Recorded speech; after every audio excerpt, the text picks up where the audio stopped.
और अब खबरें तफसील से। राजस्थान में सियासी घमासान अब थमता नजर आ रहा है।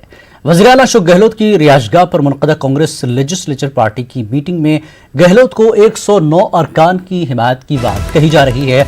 मीटिंग के बाद अरकान असेंबली को बजरिए बस होटल भेजा जा रहा है, जबकि कांग्रेस के कई बड़े लीडर सियासी बहरान को हल करने में मसरूफ हैं। बताया जा रहा है कि गहलोत और पायलट से प्रियंका गांधी ने बात की है। पी चिदंबरम और के.सी. वेणुगोपाल ने भी इस हवाले से बातचीत की है।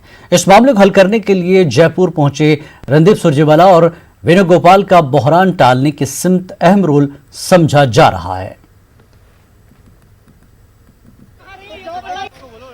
जब इस तरह की ताकतें सक्रिय हो जाती हैं, जब वैसे नई लोकतंत्र के माध्यम से जब उनको जीत नहीं मिलती है, आईटी, ईडी, सीबीआई, सीआईएसएफ ऐसी एजेंसी को सक्रिय करके, और वो क्या लेसन देना चाहते हैं, क्या इस आने वाली जनरेशन के लिए काम करना चाहते हैं, और जिस तरह से मतलब ऐसे नहीं तो वैसे इस तरह का प्रयास मैं समझता हूँ देश के इतिहास में पहली बार हुआ होगा, और इतिहास कभी भी माफ नहीं करेगा।